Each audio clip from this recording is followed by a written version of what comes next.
Hello everyone, welcome to our 10 minutes a day series. In today's session, we are going to discuss cyber risk mitigation strategy. तो after watching this video आपको clearly पता चल जाएगा इस particular topic की importance कितनी depth में आपको उसको पढ़ना चाहिए और कौन कौन सी क्वेश्चन आप एक्सपेक्ट कर सकते हैं.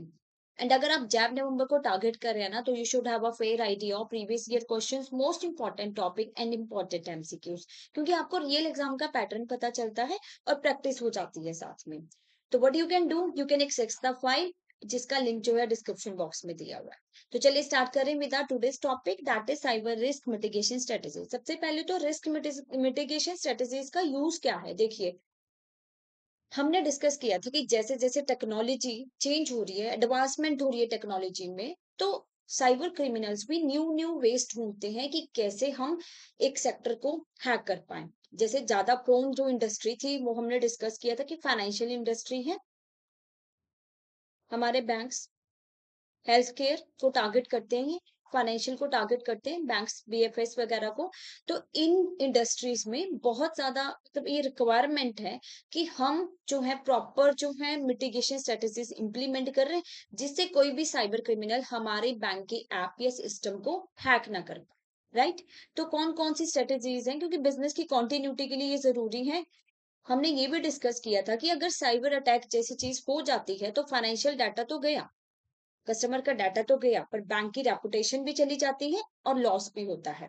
और फिर कस्टमर को क्या करना पड़ता है, पेमेंट्स भी करनी पड़ती है अगर अटैक से आपका पैसा गया है, पेनल्टीज भी लगती है आरबीआई की साइड से. तो इन सब से बचने के लिए ये कुछ स्ट्रेटेजीज हैं जो रिक्वायर्ड है कि इनको इम्प्लीमेंट किया जाए.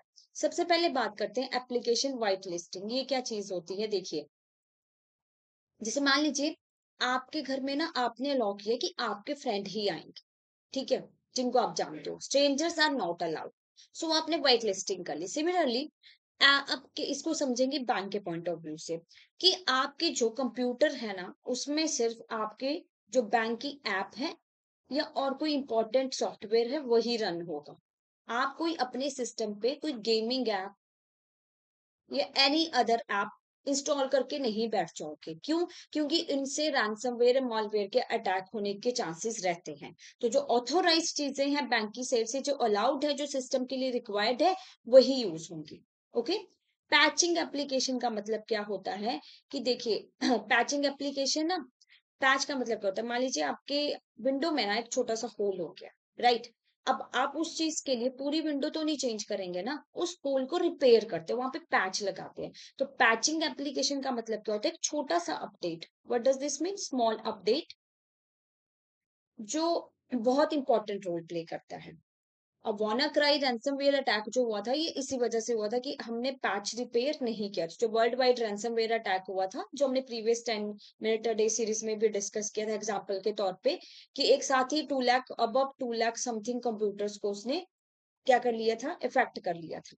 तो पैच बहुत जरूरी होता है. हमने एप्लीकेशन में पैच लगाने की एक स्मॉल अपडेट आए, जैसे आपको व्हाट्सएप का अपडेट आता है कि अपने व्हाट्सएप को अपडेट कीजिए इन 14 डेज या 15 डेज. क्यों किया जाता है वो, व्हाट इज द रिक्वायरमेंट, क्योंकि उससे सिक्योरिटी और ज्यादा एडवांस हो जाती है. तो स्मॉल अपडेट्स अगर आते हैं तो हमने अपनी एप्लीकेशंस को प्रॉपरली पैच करना है, मतलब उन अपडेट को इंस्टॉल करना है कि हमारी एप्लीकेशन जो है सिक्योर रहे. अब configuring Microsoft office macro setting. आप देखिए कई बार एक्सेल फाइल्स या वर्ड फाइल में कुछ ऐसी सेटिंग्स होती हैं. मैक्रो का मतलब क्या होता है, ऑटोमेशन है.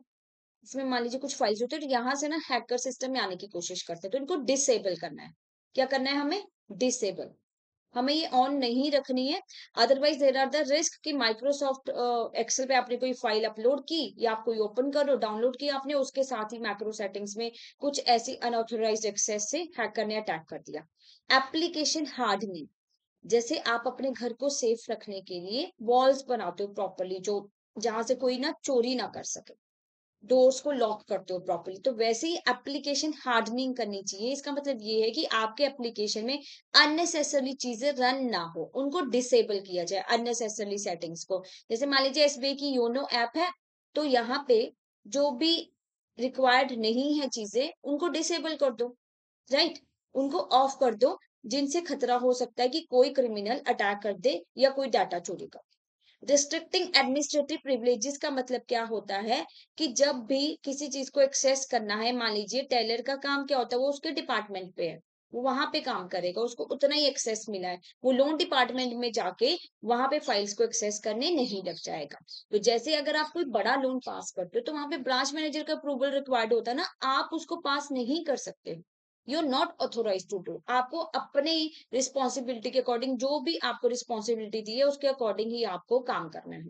पैचिंग ऑपरेटिंग सिस्टम, जैसे हमने एप्लीकेशन को पैच किया ना, वैसे ही हमने ऑपरेटिंग सिस्टम को, ओएस को भी पैचिंग करना होता है। जैसे आपके विंडोज के अपडेट आते हैं, विंडो 11 अपडेट कीजिए, विंडो 10 अपडेट कीजिए, वो इसीलिए कि मोर सिक्योरिटी है, एनहांस सिक्योरिटी, और जो भी छोटी मोटी कमी है ना वो दूर हो जाए, राइट। मल्टी फैक्टर ऑथेंटिकेशन क्यों रिक्वायर्ड होती है कि एक तो आप लॉग इन कर रहे हो, पासवर्ड तो आप पुट कर रहे हो, प्लस साथ में आप ओटीपी से लॉग इन करो।